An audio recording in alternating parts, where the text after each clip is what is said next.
So it's my lucky day. Why? Because look at this beauty.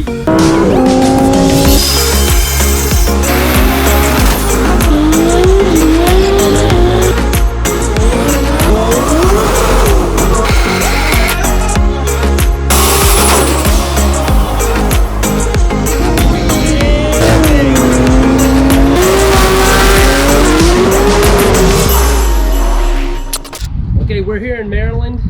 I'm Nero, Titan Motorsports. We're here to visit one of our shops, a tour, IAG Performance, for just kind of check out what they do. I know they're like a leader in the Subaru world. I've heard great things about them from some of the vendors that we work with, and JJ here has invited us to come check the place out. So that's what we're gonna do.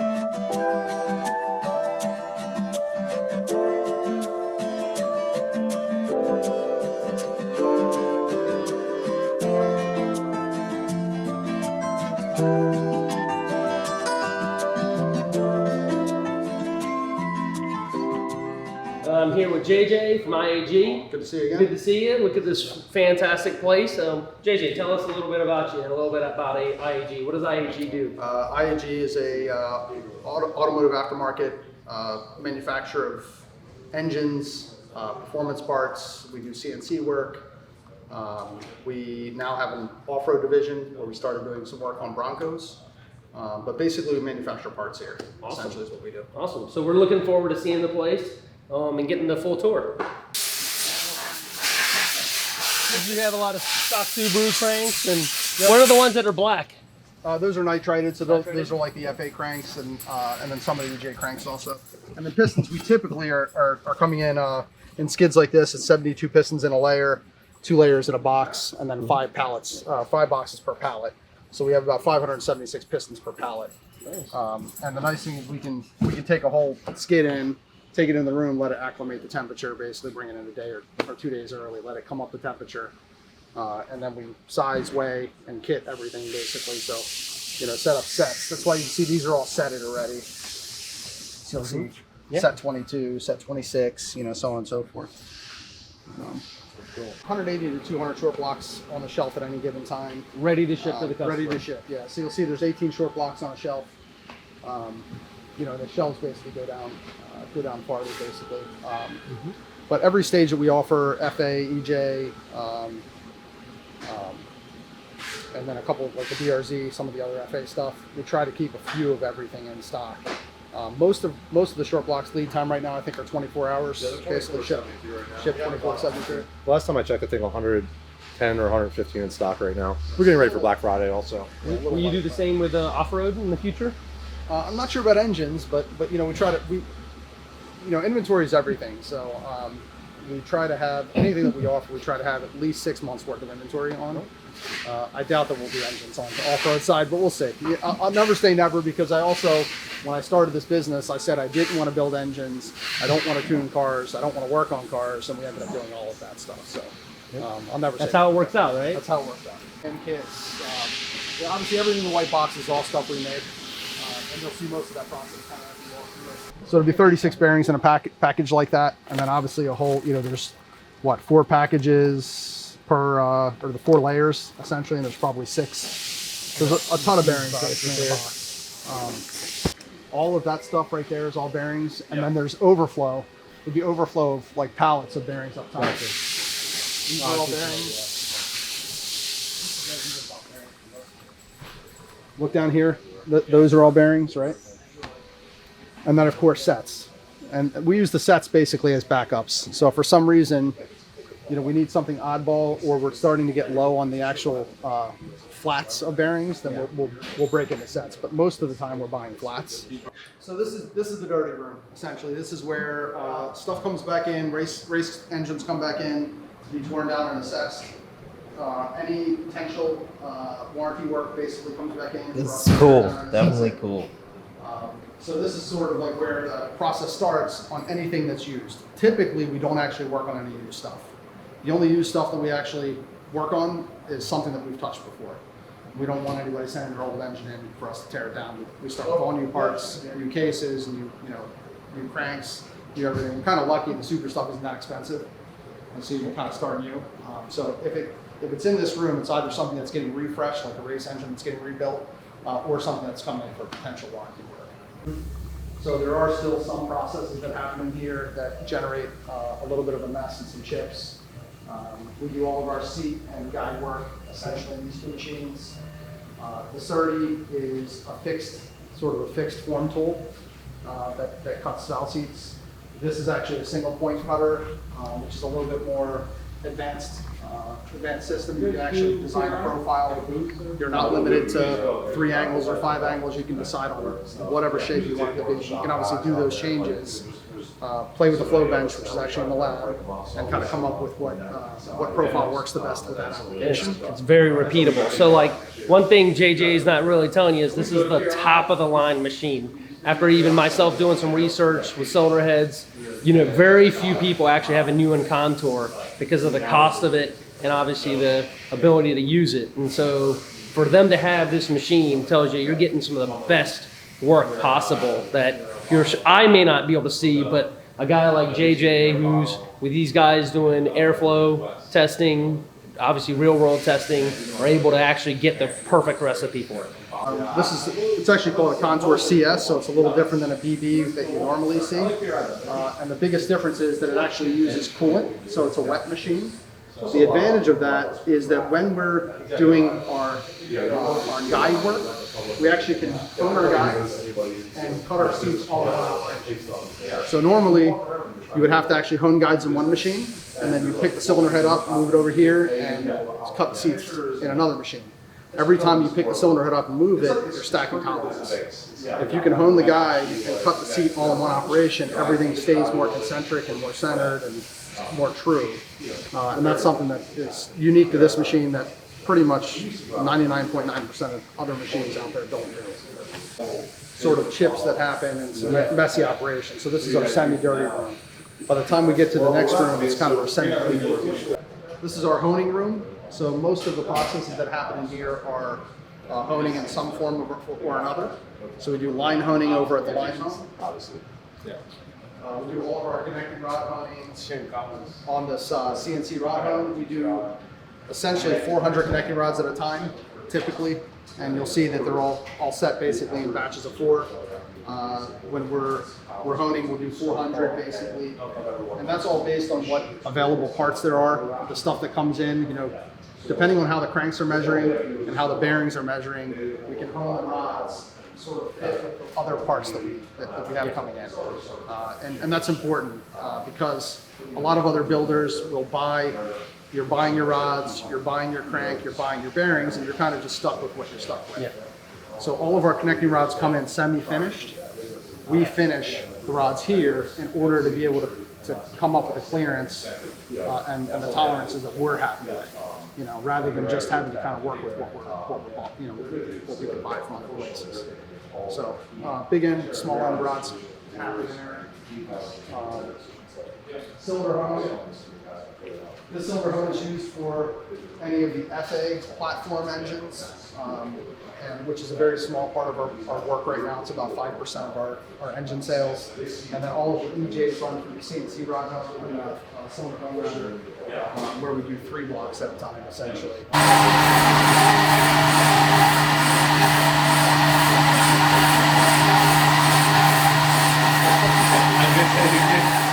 Don't get too close.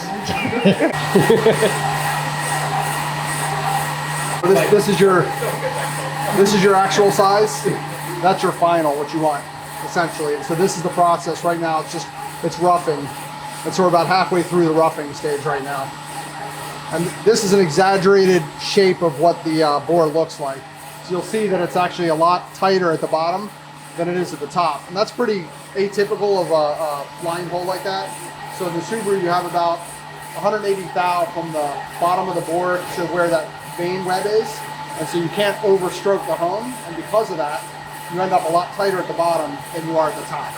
So what will happen is the machine will actually do something called dwell, which dwelling essentially is it stops its location in the stroke, but it continues its rotation.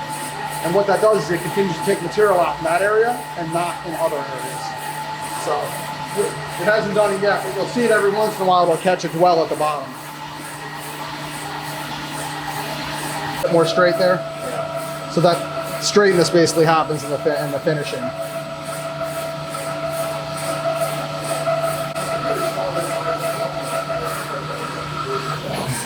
And then you'll notice the head itself. This is actually a two-stage head. So these are the diamond stones, and that's what does all of the boring and honing essentially, and the cutting of the material. And then these are plateau brushes, and that goes back and basically smooths, takes away all the kind of peaks and valleys, and kind of smooths it out. That's how you kind of get your RA, your desired RA, RPK, and RK finishes, essentially, is with the brushes. So the stones will basically go out, do the roughing, and do the finish stoning, and then they retract back in, and it pushes the brushes out, and then the brushes will go down and basically do the smoothing. All in one sort of operation. We do all of our crank measuring is happening with air gauging. So rather than using micrometers where you're relying on an operator to kind of know how much to sort of tension the clutch or how to hold the mic correctly, this is all done with air gauging. So the way it works essentially is you have an air gauge for each journal essentially, or each type of journal. So you have one for FA main, one for EJ main, one for FA rod, one for EJ rod, and you take the air gauge and zero it against a standard. So this is a known given size and clearance, and you zero it against that. And then once you've zeroed your gauge, and then you come over and actually touch the gauge off of the crank, it basically gives you a clearance. So it doesn't matter what operator picks this up. I can go grab my 18-year-old daughter.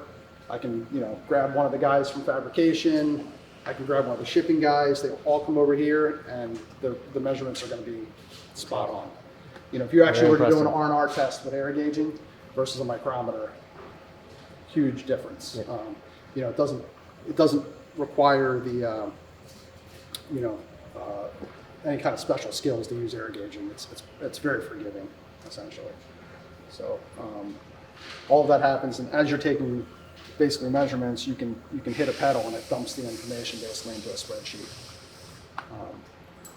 But so measure cranks, we do the same thing kind of with rods over there. All of our rods also get torqued up. You'll notice different areas of the building will have these things called torque runners, or nut runners. And what they do, they're actually, it's essentially a digital torque wrench that not only outputs what it wants, but it records the information of whatever torque spec it's torqued within 1/10 of 1%. So you can imagine that somebody that's holding a torque wrench trying to come up to, like, let's say the spec is 90 foot-pounds on a head stud, and you're kind of trying to come up to 90 foot-pounds. It's very difficult to actually hit 90 pounds every time. Where with something like this, all you're doing is you're hitting a pedal and it's going right to 90 pounds, plus or minus 1/10 of a percent, repeatable every single time. It's perfect every single time, and it records that reading. So we know exactly what the end result was. We know what we commanded, and we know what the end result was. And that's how we do all of our rods also. They get cycled, essentially. Actually, come on. Hand me a rod. Yep. So you'll see, you basically put the rod here, and it torques up both bolts at the same time. The operator will hit the pedal, essentially, and it's going to cycle the bolts up. And then, untorque them and do it again, and untorque them and do it again, kind of burnish those threads, and kind of wear in that seat. Yep. Then once we're happy with it, you can actually do the final assembly. Line more than hone it. But in order to do that, normally you would have a guy standing here and you've got 10 case bolts and you're torquing them up, untorquing them, torquing them up, and and of course every bolt's got you have 3 steps, right? Right. So you're doing every bolt once, and then going back through and doing every bolt twice, and so on and so forth. It takes a lot of time. Yeah. With this setup, it's very quick. You can torque it all up, and untorque it, torque it all up, untorque it all. And very, take very quick. 625s or 625s on Typically doing case bolts. on all of them? Yeah. best And thing then- about it is you take human error out of it. Yes. You know what I mean? Imagine doing it 10, 15 times. Like you're going to be That's how manufacturing is too. pulling on. Correct. Yeah, it's Yeah, the same this is actually all OE level stuff. Yeah. If you go in the That's GM what it plant looks like, or the Yeah. Ford plant, they're all using nut runners. Yeah. It's made by a company called Right. Atlas Copco.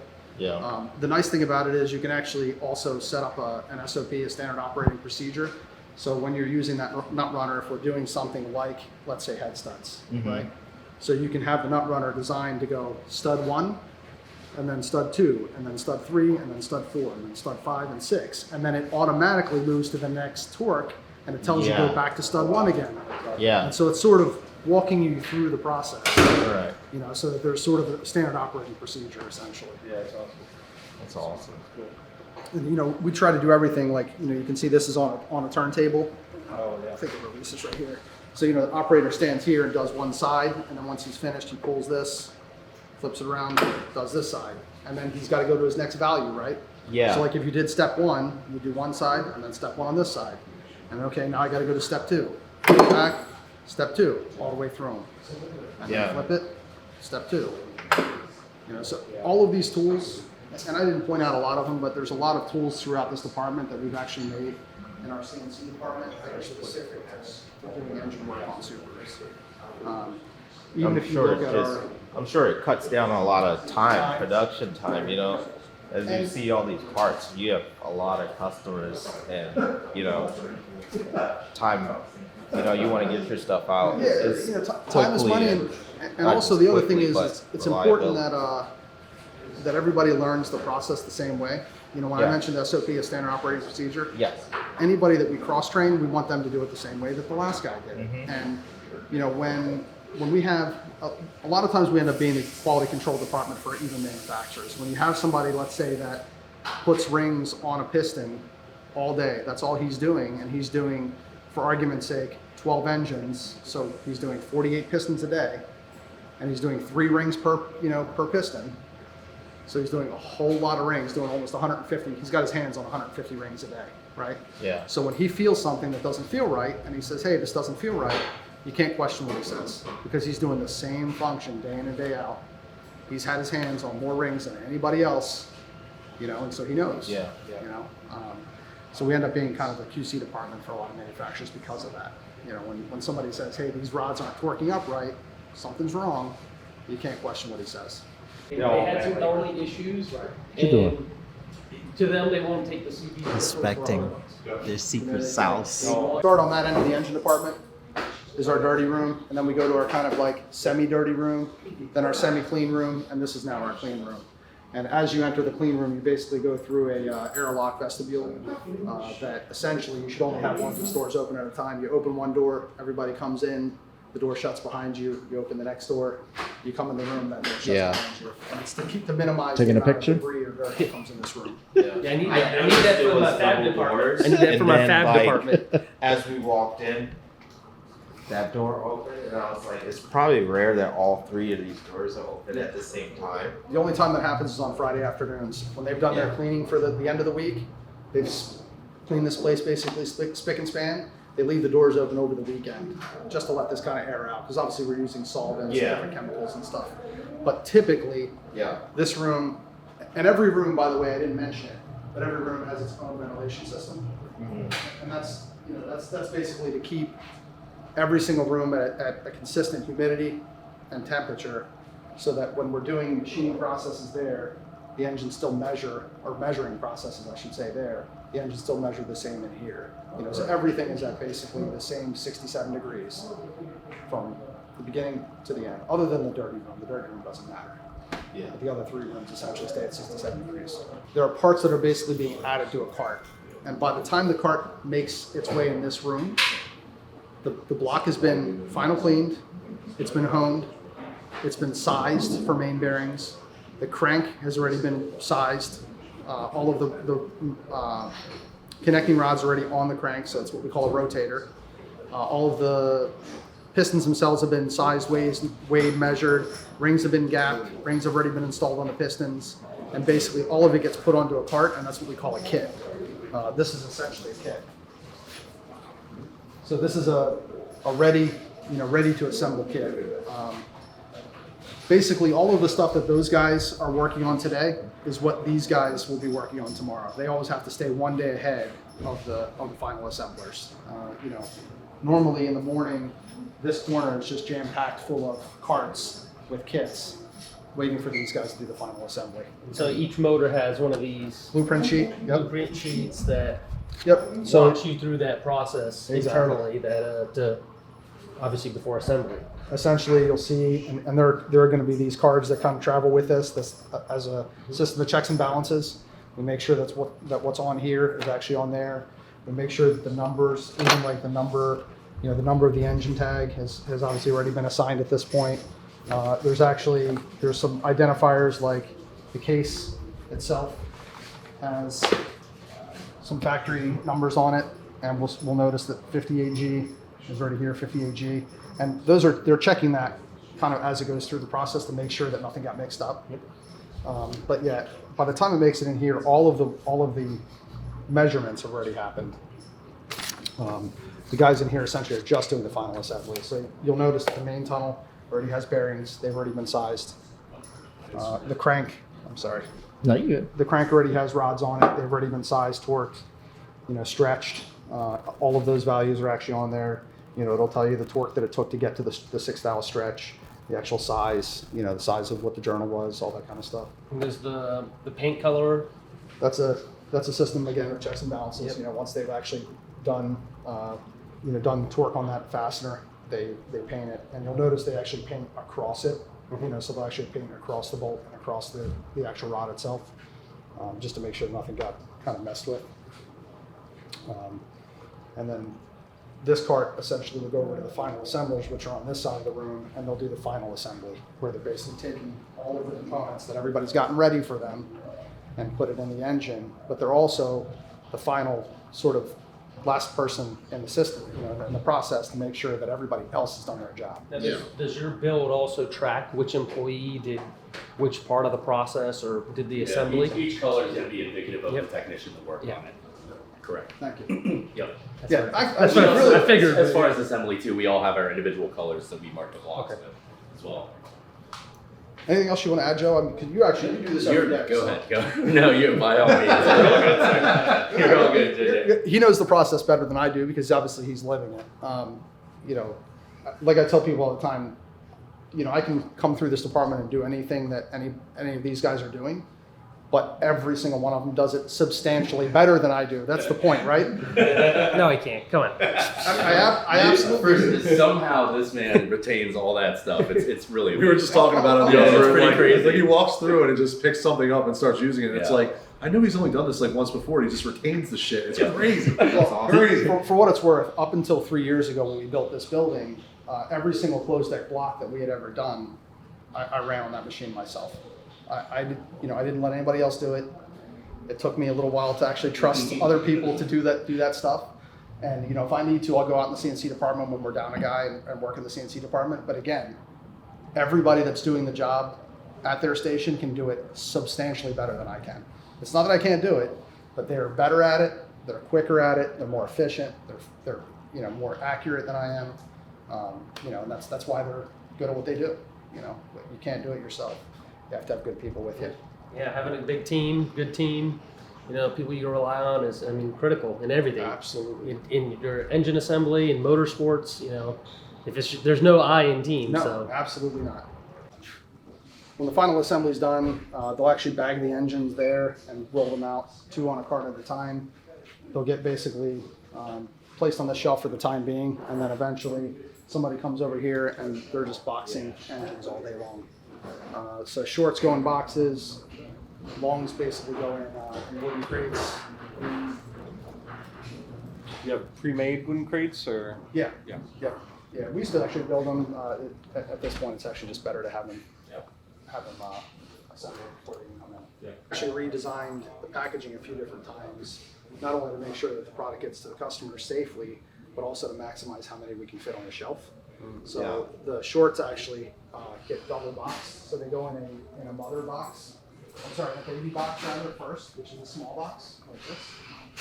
oh yeah, So that's a short block in that little box, and we can fit 18 on a shelf. The old boxes, we can actually only fit 8 on a shelf. Oh wow. So we have more than double the amount of blocks that we can actually fit on a single shelf. But what happens is the baby box goes down to the inventory shelves, and then when an engine sells, when we take an order, we basically grab the mother box, and then we have these foam inserts. This is actually a mold table. We have these foam inserts that are the shape of the baby box, This goes inside of the mother box, and then the baby box goes in with these, and then it's kind of suspended in another box essentially. Nice. But this room is sort of like the central hub of everything.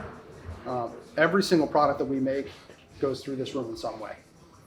The engine department starts on that end, obviously works its way through 4 different rooms, ends up in this room, eventually gets packaged, goes out through a set of double doors to the inventory. The CNC department, which we're about to walk out to, starts in the back of the building, works its way this way, and the parts come in through this door. Some parts basically go straight to packaging.